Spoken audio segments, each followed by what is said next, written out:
우리 주님의 은혜와 평강이 넘치기를 빕니다.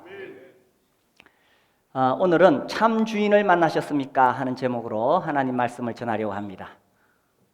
참 주인을 만나셨습니까? 옆 사람에게 물어보세요. 참 주인을 만나셨습니까? 우리가 오해할 수 있는데, 뭔가 내게 주인이 있다 그러면 내가 속박을 당하고 얽매이는 것처럼 오해할 수 있다는 거죠. 그 나쁜 주인을 만나면은 그렇게 돼요. 나쁜 주인은 우리의 것을 빼앗아가고 우리를 부려먹고 우리를 괴롭히죠. 그러나 참 주인을 만나면 그 참 주인은 우리를 보호해 주시고 지켜주시고 또 우리에게 필요한 것들을 공급해 주시는 분이십니다. 이제 오늘 침례 상담이 있고 또 다음 주에 침례식이 있는데, 이제 침례를 받을 때 우리가 두 가지 질문을 합니다. 하나는 모든 죄를 용서받아서 오늘 죽어도 천국에 갈 수 있습니까?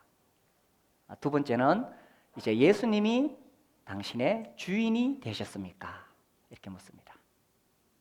그래서 죄 사함에 대한 확신이 있고 또 이제는 이 땅에 사는 동안에 예수님이 내 삶의 주인이다, 이렇게 고백했을 때에 우리가 침례를 주게 됩니다.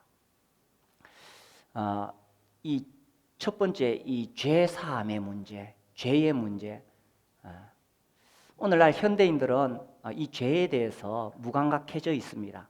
그것이 또 얼마나 심각한지 알지 못하는 그런 시대입니다. 그러나 이 죄야말로 우리 인생을 파멸시키는 것입니다.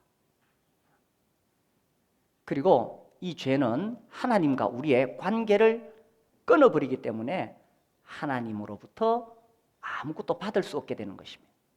그리고 이제 더 무서운 것은 결국 이 죄를 해결하지 못하면 지옥 불심판을 받게 된다는 것입니다. 그래서 이 죄 문제를 해결하는 것이 가장 심각한 일이죠. 특별히 이제 이 세상을 이번에 연로하신 분들이 많이 계시는데, 이 세상을 떠났을 때 하나님의 최후의 심판 앞에서 죄 문제를 해결하지 못했다면 얼마나 심각한 문제겠습니까? 근데 이제 우리가 살아가는 이 시대가 이 죄에 대해서 무감각해져요. 왜냐하면은 오늘날 이 시대적인 분위기가 절대 진리를 인정하지 않기 때문입니다. 그러니까 기준이 사라져 버렸어요. 절대 기준이 없으니까 죄를 죄로 여기지 않는다는 것입니다. 오래전에 쓰여진 그 C.S. 루이스의 순전한 기독교 하는 책이 있어요. 거기 보면 처음에 어떻게 접근하느냐 하면 뭐 이런 겁니다. 너 왜 그랬어? 뭐 이런 질문들을 합니다.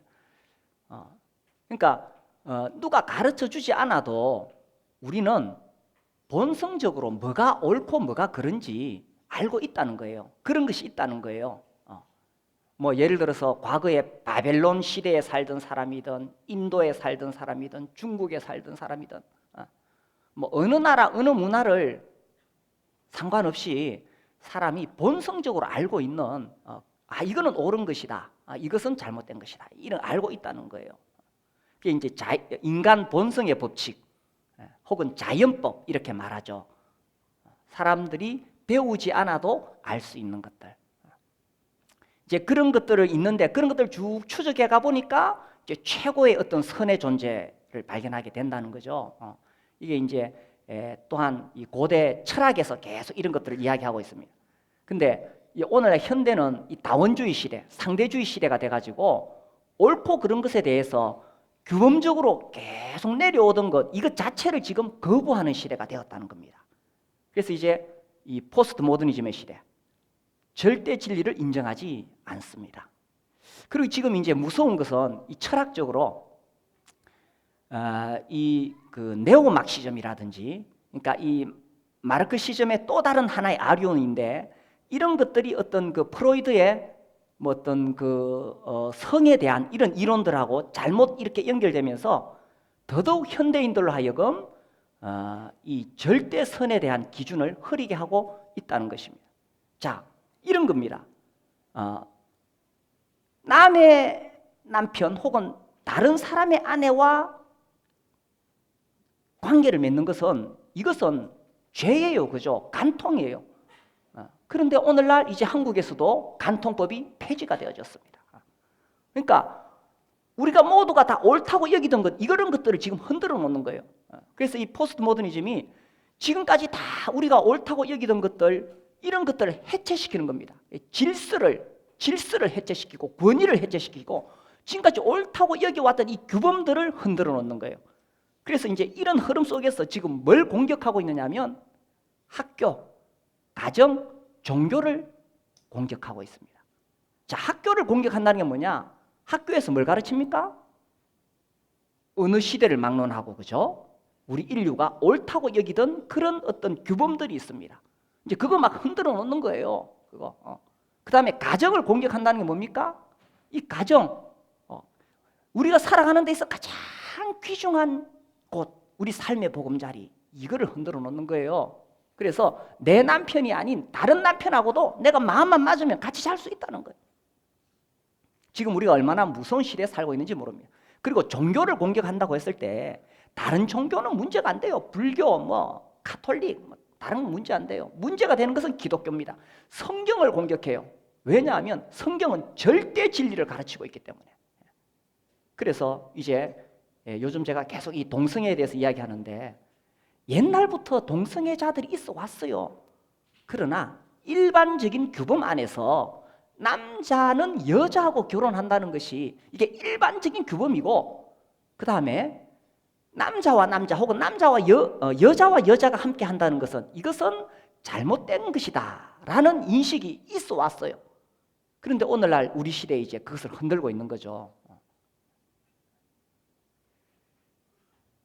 자, 그러면서 사람들이 절대 진리를 잃어버렸기 때문에 죄에 대한 개념이 사라지고 있다는 것입니다.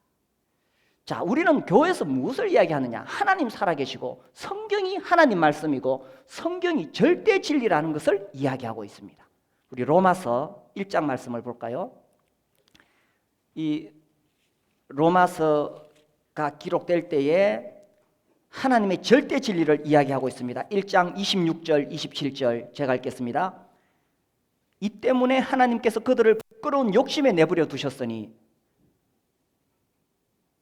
곧 그들의 여자들도 순리대로 쓸 것을 바꾸어 영리로 쓰며 그와 같이 남자들도 순리대로 여자 쓰기를 버리고 서로 향하여 음욕이 불릴 듯하며 남자가 남자와 더불어 부끄러운 일을 행하여 그들의 그릇 때문에 상당한 보응을 그들 자신이 받았느니라. 이게 이제 이 당시 로마서가 기록될 당시에 동성애에 대해서 말씀하고 있는 것입니다. 순리는 뭐냐? 남자와 여자가 결혼을 하는 거예요. 그런데 그 순리를 거스르고 이제는 영리로 이렇게 하고 있는 것에 대해서 공격하고 있습니다. 제가 청년 시절에 제가 처음에 성경을 읽었을 때는 무슨 이런 이야기가 있노? 제가 처음에 이해를 못했어요. 순리를 버리고 이게 무슨 말이냐? 오늘날 이것은 우리 시대에는 너무나 선명하게 드러나는 거죠, 그죠? 우리가 이 동성애를 하는 사람이 있다면 그 동성애자는 우리가 사랑해야 되고 그들에게 복음을 전해야 되고 그들을 은혜로 대해야 됩니다. 그 사람은 사랑해야 돼요. 그러나 분명한 것은 동성애라는 것은 하나님의 절대 진리에 어긋난다는 것입니다. 근데 안타깝게도 오늘날 인권이라는 이름으로 특히 젊은이들에게 그런 소수 사람들을 우리가 보호해 줘야 된다. 이렇게 지금 계속 학교에서도 가르치고 있다는 거예요. 그래서 동성 결혼이 합법화된 나라에서는 유치원에서부터 이걸 가르치고 있다는 거예요. 5살, 6살짜리가 뭘 알고 있어요. 근데 그들에게부터 이런 걸 심어주는 거예요. 그렇게 되면 그 사회는 점점 동성애자들이 많아지게 되는 것입니다. 유전일까요? 여기 그런 것에 대해서 길게 이야기할 시간이 없습니다만은 유전 아닙니다. 사회 분위기가 그렇게 되면, 태국에는 왜 그렇게 그런 사람들이 많습니까? 사회 분위기가 그렇게 되면 점점 그런 성향의 사람들이 많이 일어나게 된다는 것입니다. 성경은 절대 진리를 이야기하고 있습니다. 그래서 그들의 그릇 때문에 상당한 보응을 27절 끝에 그들 자신이 받았느니라. 그래서 실제로 동성애자들은 수많은 질병을 앓고 있습니다. 에이즈를 비롯해서 얼마나 많은 질병을 앓고 있는지 모릅니다. 젊은 날에 한순간의 쾌락 때문에 나이가 들어가면서 얼마나 많은 질병을 앓고 있는 것이. 그런데 왜 그들이 이것을 거절하거느냐?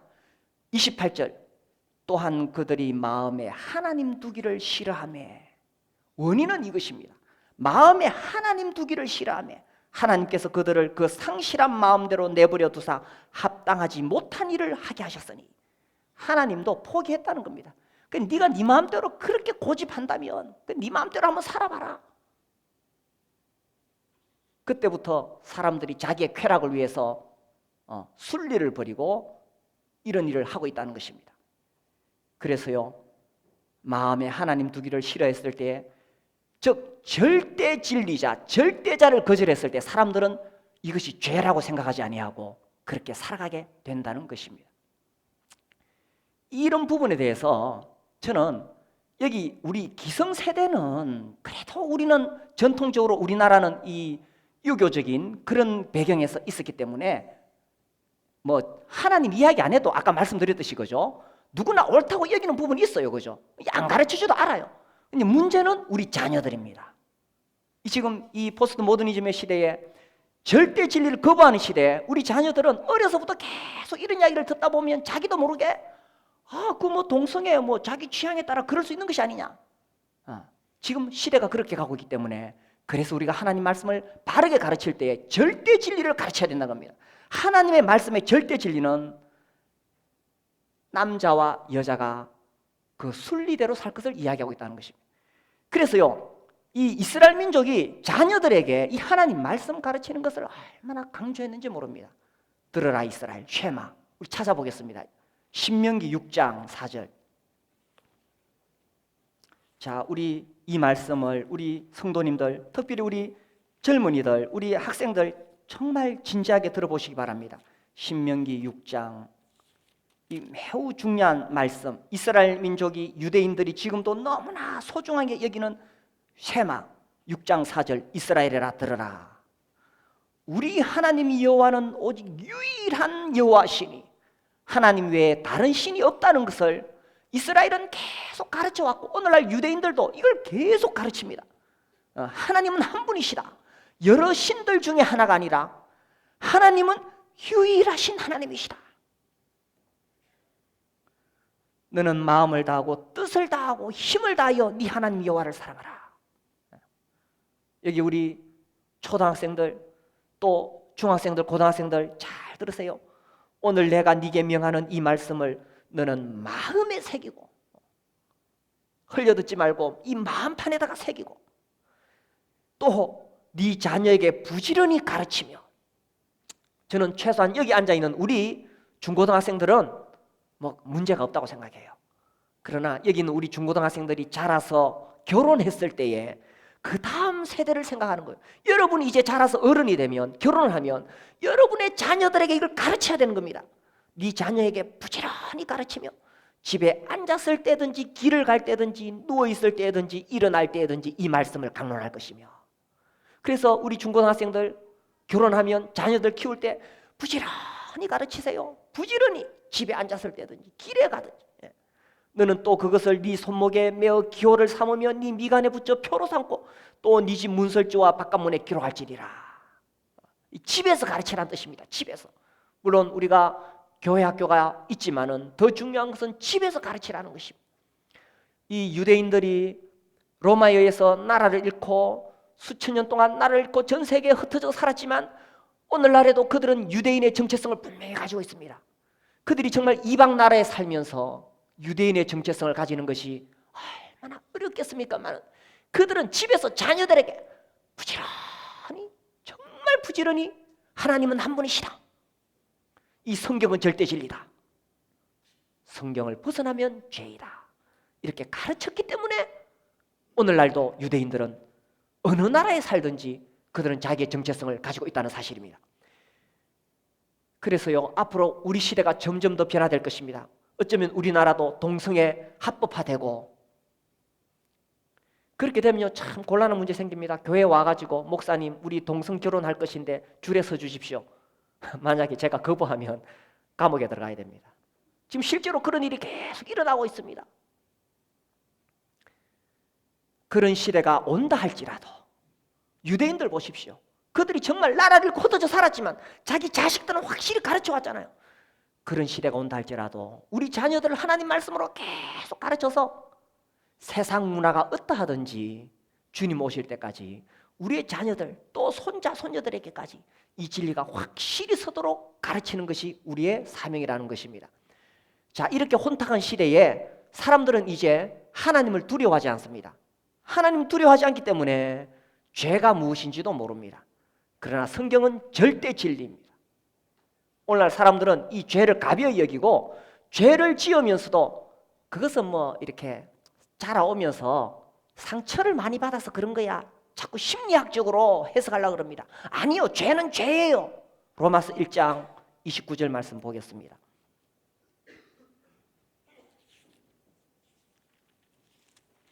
(1장 29절) 곧 모든 불의, 추악, 탐욕, 악의가 가득한 자요.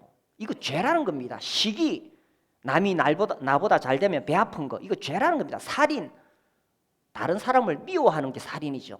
분쟁, 사람들끼리 막 싸우는 거, 사기, 남 속이는 거, 이거 죄라는 것입니다. 그런데 오늘날은 사기를 치고도 그거 뭐 경제적인 논리를 위해서 뭐 그걸 했다 그러고 다 그렇게 넘어가려고 그러는데 남 속이는 거 죄입니다. 악독이 가득한 자요, 수군수군하는 자요 하면서 그 밑에 쫙 죄가 나옵니다. 그렇죠? 비방하는 것, 교만한 것, 자랑하는 것, 부모를 거역하는 것, 무정한 것, 무자비한 것, 이거 다 죄라는 것입니다. 그래서 절대 진리가 있고요, 성경은 절대 진리를 이야기하고 있습니다. 그리고 이 절대 진리에서 벗어난 것이 죄라는 것입니다. 그리고 이 죄에는 하나님의 심판이 있다는 것입니다. 하나님의 심판. 그 하나님의 심판은 죄악 가운데 살아가면 이 땅에서도 결코 평안을 누리지 못합니다. 상당한 보응을 그들 자신에게 받았느니라. 아까 우리가 27절 말씀에서 읽었죠, 그죠? 로마서 1장 27절. 이 동성애 하는 사람은 이 땅에 사는 동안 수많은 질병들에 시달리게 되고 정신적인 고통을 겪게 됩니다. 이와 같이 다른 죄도 마찬가지입니다. 그래서 죄 가운데 살아갔을 때 이 땅에 살면서도 곤고할 뿐만 아니라 더 무서운 것은 하나님의 지옥 불심판이 있다는 것입니다. 자, 그런데 우리가 이 죄 문제를 어떻게 해결할 수 있느냐? 참 주인을 만나면 이 죄를 참 주인께서 해결해 주시는 것입니다. 내 힘으로 죄를 해결할 수 없습니다. 참 주인이신 예수 그리스도를 만나면 죄를 해결할 수 있습니다. 그래서 우리가 어떻게 해결할 수 있느냐? 먼저는 내가 죄인이라는 사실을 정직하게 인정을 해야 됩니다. 내가 하나님을 섬기지 않았던 죄, 내 마음속에 온갖 더러운 육신의 욕심대로 살아왔던 죄, 그래서 내가 죄인이라는 사실을 정직하게 인정하고, 두 번째는 그 죄에 대해서 회개해야 됩니다. 단순히 나는 죄인입니다, 이것을 인정하는 것에 그치는 것이 아니라 하나님, 내가 참으로 죄인입니다, 내가 이렇게 더러운 죄를 지었습니다 하면서 가슴을 치고 내가 지은 죄에 대해서 부끄러워하고 괴로워하고 그리고 하나님 앞에 돌이키는 것입니다. 여전히 죄를 지으면서 죄 속에 살면서 구원받았다고 말할 수 있느냐? 그렇지 않습니다. 우리가 구원받은 사람이 완벽한 삶을 살 수는 없어요. 그렇죠? 완벽한 삶을 살 수 없습니다. 그러나 구원을 받는다는 것은 이제는 죄에서 돌이키고 정말 하나님 말씀대로 살아보려고 발부둥 치는 것을 이야기하는 것입니다. 그래서 내가 죄에서 회개하는 것입니다. 그 다음에 세 번째는 이제 참 주인이신 예수 그리스도를 나의 참 주인으로 모셔드리는 것입니다. 예수님이 나의 참 주인이십니다. 그럼 이 참 주인이신 예수님이 어떻게 내 죄를 해결해 주시느냐? 이미 그 주인께서 내 죄를 다 십자가에서 해결해 주셨다는 것입니다. 친히 나무에 달려 그 몸으로 우리 죄를 담당하셨으니, 예수님께서 머리에 가시관 쓰시고 두 손 두 발에 못 박히셔서 거기서 흘리신 피로 이미 내 죄를 다 씻어 주셨다는 것입니다. 그리고 마지막에 예수님 말씀하시기를 다 이루었다. 자, 보세요. 만약에 어떤 신학자가 예수님이 십자가에서 다 이루었다, 어떤 신학자가 말했다면 우리가 못 믿을 수 있어요. 어떤 훌륭한 유명한 목사님이 당신의 죄가 십자가에서 다 이루어졌습니다. 이렇게 말해도 못 믿을 수 있어요. 그런데 다 이루었다. 네 죄를 깨끗이 씻었다. 네 모든 죄값을 다 갚았다. 이렇게 선언하신 분이 누구입니까? 바로 온 우주 만물을 만드신 창조주 하나님, 절대자 하나님께서 친히 선언해 주신 것입니다. 네 모든 죄를 다 용서했노라. 다 이루었다. 그래서 우리가 그 예수님을 믿을 수 있는 것입니다. 그래서 내 죄가 다 용서되었다는 것을 믿을 수 있는 것입니다. 그래서 우리가 천국에 갈 수 있다고 믿을 수가 있는 것입니다. 그 다음에는 믿는다는 건 뭐냐? 이제 예수께서 다 씻어주셨다, 용서하셨다고 하셨기 때문에 그것을 그냥 믿고 신뢰하는 거예요. 그분이 내 주인이니까 그냥 주인께 다 맡기는 거예요. 내 힘으로 해결하는 것이 아니라 참 주인이신 예수 그리스도를 믿고 신뢰할 때 우리가 이제 이 죄의 심판으로부터 자유를 누릴 수 있게 된다는 것입니다. 우리가 이제 죄의 형벌로부터 우리가 해방될 수 있다는 것입니다. 왜냐하면 주인이 책임지는 거예요. 주인이, 그죠? 주인이 책임지는 거지 내가 책임지는 것이 아니라는 사실입니다. 자, 두 번째로, 첫 번째는 예수님이 내 죄 문제를 해결해 주시는 것이고, 두 번째, 참 주인을 만나면은 그 주인께서 내 삶 문제를 해결해 주신다는 것입니다. 우리가 이제 죄 용서받아 구원을 받았기 때문에 이 땅을 떠나는 날에 천국에 갈 수가 있습니다. 이건 참으로 말할 수 없이 복된 일이죠. 그런데 아직 우리가 천국에 갈 날은 조금 시간이 남았어요. 그죠? 이 땅에 사는 동안에는 우리에게 여전히 수많은 삶의 문제가 있습니다. 자, 참 주인을 만났다면 이 땅에 사는 동안에 삶 문제가 해결되겠어요? 안 되겠어요? 머리로는 해결될 것 같은데 실제 삶에서는 잘 해결이 안 되는 것 같죠? 그 아직 참 주인이 누구신지를 몰라서 그런 거예요. 오늘 이제 제가 정말 참 주인을 만났을 때 삶 문제가 어떻게 해결되는가 두 가지를 말씀드리려고 합니다. 그래서 진짜 내가 참 주인을 만났다면 내가 삶 문제로부터 해결될 수 있다는 것을 우리가 이 원리를 통해 깨달을 수 있습니다.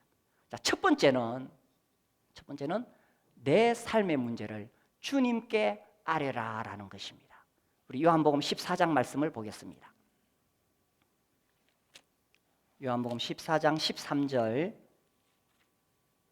13절과 14절.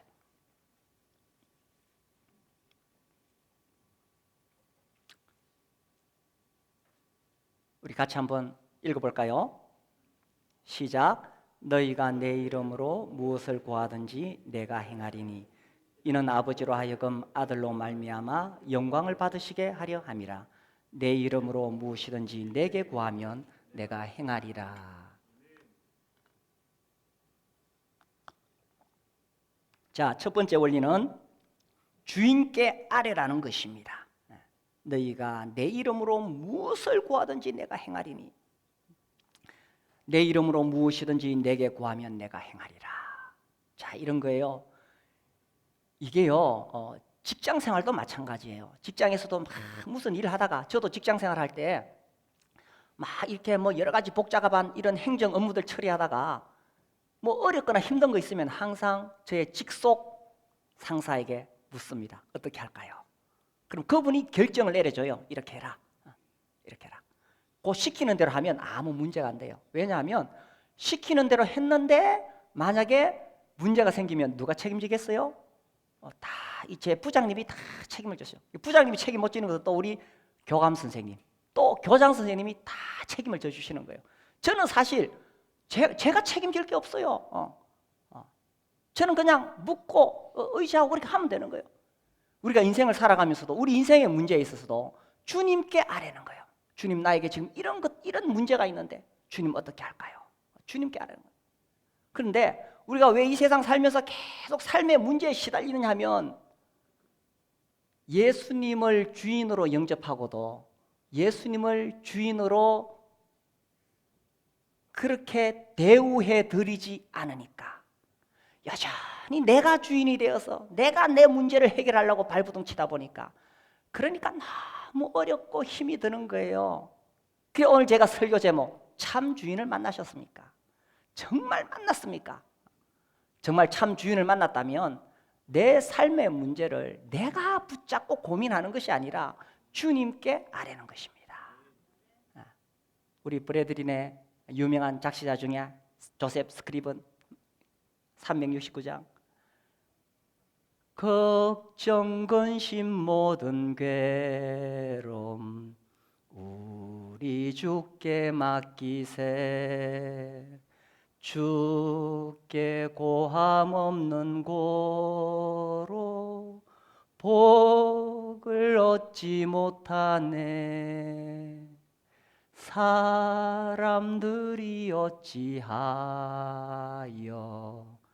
아랠 줄을 모를까 시험 걱정 근심 괴로움 없는 사람 누군가 우리 주께 아뢰어서 그렇죠? 우리가 이 땅에 사는 동안에 요 문제만 해결되면 좀 편할 건데 그 문제 해결되면 또 다른 문제 생깁니다. 우리 옆에 사는 저 형제님 보니까 아무 문제도 없을 것 같아. 직장도 안정되고 자식들도 잘 크고 몸도 건강하고 아무 문제 없을 것 같아. 그런데 물어보세요. 그분도 말할 수 없는 어려움 가지고 있는 거예요. 이 땅에 사는 동안에 염려와 근심 끊이지 않는데 우리가 예수님을 만났다는 것이 얼마나 복된 것인지 모릅니다. 그분에게 아뢰고. 자, 두 번째 원리. 이게 참 중요해요. 두 번째 원리 베드로전서 5장 7절 말씀 보겠습니다. 베드로전서 5장 7절. 자, 우리 같이 한번 읽어볼까요? 시작. 너희 염려를 다 주께 맡기라. 이는 그가 너희를 돌보심이라. 그렇죠. 두 번째 원리는 뭐냐면 우리를 돌보실 것을 믿고 내 모든 문제를 주님께 맡겨드리는 것입니다.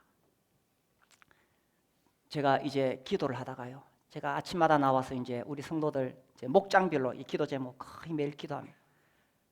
하루는 주님 앞에 이런 생각이 들었어요. 주님, 우리 목자들이 우리 목장을 위해서 이렇게 열심히 기도하고 있고 우리 초원지기님들도 이렇게 기도하고 저도 거의 매일 이렇게 기도하는데 주님, 왜 이 기도대로 빨리 안 해주십니까? 주님, 이 집에는요 지금 빨리 좀 사업이 좀 풀어져야 되는데 좀 사업의 길 좀 열어주시고요. 주님, 이 집에는 좀 부부간에 어려움이 있는데 좀 빨리 화목하게 해주시고요. 주님, 그리고 이 집에 지금 건강이 안 좋잖아요.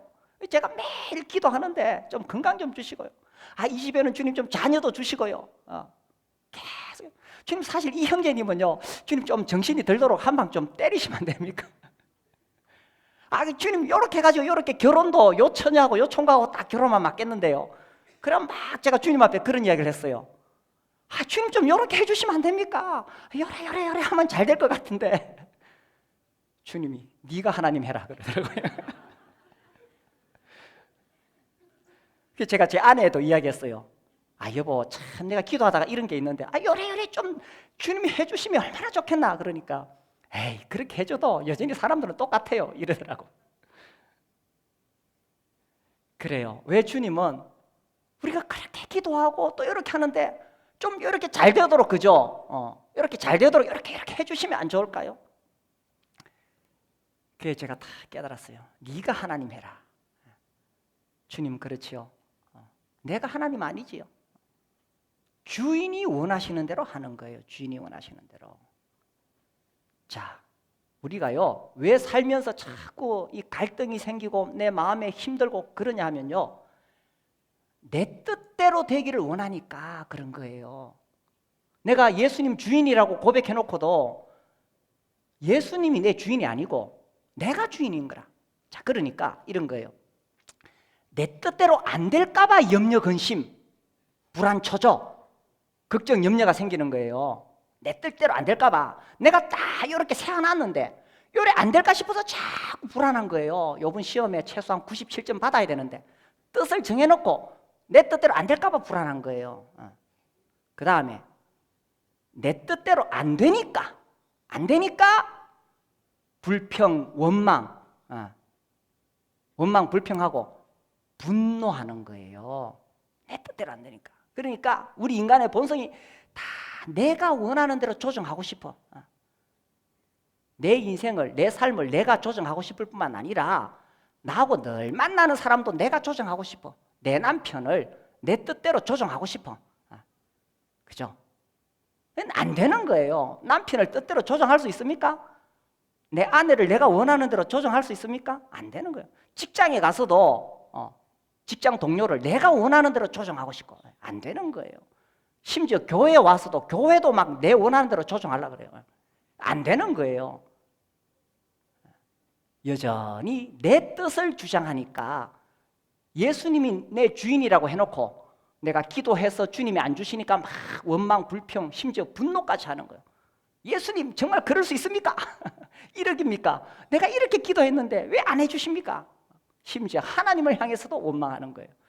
누가 주인입니까? 내가 주인이냐? 주님 주인이냐? 그래서요, 정말 하나님이 내 주인이시다라는 것을 깨닫게 될 때에 내가 내려놓을 수 있는 겁니다. 모든 것들을 내려놓고 주님의 뜻이 이루어지기를 내 뜻대로 마옵시고 아버지의 뜻대로 되기를 원하나이다. 하늘에 계신 우리 아버지여, 하늘에서 뜻이 이루어진 것 같이 땅에서도 이루어지기를 원합니다. 내려놓음하고 체념의 차이가 뭔지 아세요? 체념은 될 대로 되라 하는 거죠. 내려놓는다는 건 뭐냐 하면 선하신 하나님께서 나보다 지혜로우시니 내 뜻대로 안 된다 할지라도 가장 좋은 길로 내 인생을 인도해 주실 것을 믿는 것이 내려놓음입니다. 그래 지금 당장은 내 뜻대로 안 된다 할지라도 주님의 더 선하신 뜻이 있는 거야. 이게 내려놓음이고, 그리고 그렇게 살아가는 것이 예수님이 나의 참 주인이시다 이렇게 고백하는 삶이라는 것입니다. 그래서 내 삶의 주도권을 예수님에게 다 넘겨드린 사람, 그 사람이 예수님을 주라 시인하는 삶을 사는 것입니다. 하나님께서 그를 죽은 자 가운데서 살리신 것을 믿는 믿음으로 사는 것입니다. 자, 이제 세 번째로 말씀드릴 것은 정말 예수님이 내 삶의 주인이라고 고백한 사람은 이렇게 살아간다는 거예요. 이게 매우 중요한 것입니다. 머리로만 아니라 내 삶 속에서 예수님이 주인된 삶을 통해서 어떻게 고백하느냐. 첫 번째는 예배를 중심으로 살아간다는 것입니다. 주일마다 우리가 떡과 잔을 통해서 이 예배를 통해서 예수님이 내 주인이십니다 고백하는 거예요. 정말 예수님을 주인으로 고백하고 예배드리는 사람이 지각할 수 있겠어요? 우리 영혼은 악기와 같아서 일찍 와서 조율을 해야 이 감정이나 이런 것들을 잘 조율해야 내가 마음을 다 힘을 다해 정성을 다해 예배드릴 수 있는 거예요. 그래서 예수님을 주인으로 고백하는 사람은 특별히 주일날 나와서 예배를 드리는 것입니다. 두 번째로 그분을 주인으로 모시는 사람은 하나님 말씀을 절대 진리로 여기고 하나님 말씀을 절대 기준으로 삼고 살아가는 사람입니다. 하나님께서 이혼하지 말라 하시면 이혼하지 않는 것이요, 하나님 말씀에 간음하지 말라 하시면 내 아내나 남편 외에 다른 사람과 딴 생각을 하지 않는 것입니다. 하나님께서 말씀하신 이 말씀을 최고의 진리로 여기고 절대 진리로 여기고 순종하며 살아가는 것입니다. 이 시대에 아까 말씀드렸듯이 간통법이 폐지되고 동성애가 점점 나오고 이런 시대에 세상이 어떻게 돌아가든지 간에 온 우주 만물을 만드신 창조주 그분의 말씀을 최고로 여기고 살아가는 것입니다. 세 번째로 예수님이 주인이라는 삶은, 우리 인간은 누구를 주인으로 섬기고 살고 싶으냐 하면 재물을 주인으로 섬기고 살고 싶어 합니다. 예수님이 내 삶의 주인이라는 것을 고백하는 매우 중요한 것은 내 재물의 10분의 1을 주님께 드리는 것입니다. 이것을 통해서 예수님, 내 삶의 주인은 재물이 아니라 쾌락이 아니라 나 자신이 아니라 예수님이 내 삶의 주인이시고 하나님이 나의 공급자이심을 내가 하나님 앞에 고백합니다. 이런 거예요. 저는 이 11조를 어떤 율법이나 교리로 가르치는 것이 아닙니다. 정말 예수님이 내 삶의 주인이라고 고백하는 것은 이러한 행위를 통해서 명백하게 드러나는 것입니다. 네 번째로 예수님이 내 삶의 주인이라면 내 삶의 모든 영역에서 예수님이 인도해 주시기를 바라고 구하는 것입니다. 우리 학생들 이제 진로를 위해서 기도할 때 내가 무슨 대학 갈까? 내가 무슨 학과를 갈까? 우리 처녀 총각들 결혼할 때 내가 누구와 결혼할까? 이사를 하거나 또 새로운 직업을 구하거나 이 모든 영역에서 내한테 좋은 대로 결정하기보다는 주님이 무엇을 원하실까? 그래서 어떻게 하는 것이 내가 더 예배를 잘 드릴 수 있을까? 어떻게 하는 것이 내가 더 말씀에 순종할 수 있을까? 어떻게 하는 것이 내 재물을 통해 확실히 하나님이 주인이라고 고백할 수 있을까? 그래서 이런 것을 염두에 두고 자기의 진로를 주님 앞에 구하는 것입니다. 요즘은 잘 안 해요. 우리 성도님들이 저나 우리 장로님들에게 진로 상담을 잘 안 해요. 옛날에 우리 청년 때는 안 그랬어요. 뭐든지 상담했어요. 그럼 장로님들이 뭐 전문적인 분야 압니까? 대학에 무슨 과? 우리 몰라요. 그러나 와서 상담하는 것은 무엇입니까? 교회의 어른들에게 정말 주님의 지혜를 구하는 그런 낮은 자세를 보여주는 것입니다. 그래서 주님께서 은혜를 베푸셔서 어떤 대학이든지 또 어떤 직업이든지 누구와 결혼할 것인지 그렇게 은혜를 베푸시는 거예요. 어떤 분이 제 아내와도 상담했을 때, 그 몰라요. 모르는데 딱 이렇게 이야기해 주는데 그렇게 사니까 그 길이 쫙 열려요. 그게 전공 분야가 아니에요. 그러나 주님이 자기를 인도해 주시기를 바라는 마음이 있어. 그런 마음으로 왔을 때 주님이 그 마음을 겸손한 것으로 보시고 이끌어 가시는 거예요. 그래서 예수님이 내 삶의 주인이시다. 이 네 가지를 통해서 우리가 삶으로 고백하며 살아가는 것입니다. 그럴 때 우리는 죄사함의 확신, 분명한 확신, 예수님이 내 주인이므로 내 죄가 완전히 용서되어서 천국에 대한 분명한 확신 가지고 기뻐하며 살아갈 수 있습니다. 또한 두 번째로 내 삶의 문제에서도 내가 주님께 아뢰할 수 있고 또 나보다 더 지혜로우신 하나님께서 내 인생을 인도하고 계시기 때문에 내 뜻대로 되기를 구하는 것이 아니라 주님의 뜻이 이루어지기를 바라기 때문에 평안과 기쁨과 만족과 행복 속에 살아갈 수가 있는 것입니다. 우리 모든 형제자매님들이 예수님을 주인으로 모시고 주인의 보호를 받고 주인의 공급하심을 받고 주인의 돌보심을 받는 행복한 인생을 사시게 되기를 바랍니다. 우리 함께 일어나서 기도하겠습니다.